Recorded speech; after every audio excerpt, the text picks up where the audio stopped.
মানুষের অনেক তরুণ তরুণীদের আইডল এবং যিনি এখনও সবার হৃদয়ে বেঁচে আছেন। তাকে নিয়ে আমার মনে হয় না যে কোনো নেগেটিভ কোনো লাইন আছে, ডেফিনেটলি পজিটিভ লাইন আছে।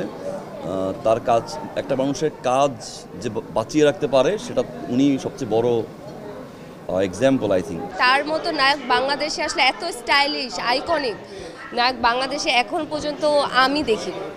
সো সে তো সবসময় একটা স্পেশাল জায়গায় আছে অ্যান্ড আই রিয়েলি লাভ হিম। আমি তার অনেক বড় ফ্যান। প্রাণ কীরকম ছিল বাংলাদেশের তখন, ঢালিউডের অবস্থা কীরকম ছিল, অলমোস্ট কাছাকাছি ছিল। তো ওখান থেকে আসলে উনি চলে যাওয়ার পরে আমাদের অবস্থান, আমরা অনেক পিছিয়ে গিয়েছিলাম।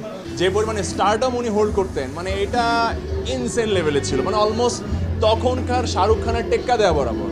তখন কিন্তু শাহরুখ খানও মানে প্যারালাল ছিল সালমান শাহর সাথে।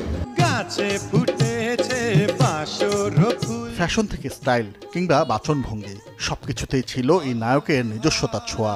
তাই তো স্বল্প জীবনেই তারুণ্যের আইকনে পরিণত হয়েছিলেন সালমান শাহ। হি ওয়াজ অ্যাহেড অফ টাইম।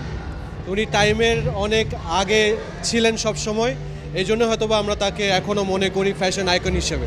ওই সময়ে অন্যদের থেকে যে উনি আলাদা, মানে একজন ট্রেন্ড, আমরা তো ট্রেন্ড ফলোয়ার্স, ট্রেন্ড সেটার্স থাকে কিছু। সালমান শাহ আমার কাছে ওরকম একজন। যেদিন উনি মারা গেছেন, ক্লোজেস্ট সামওয়ান মনে হয় যে মানে মারা গেছেন আর কি। একটা মানুষ ওই সময়ে কত আধুনিক হইতে পারে, কত স্মার্ট হইতে পারে।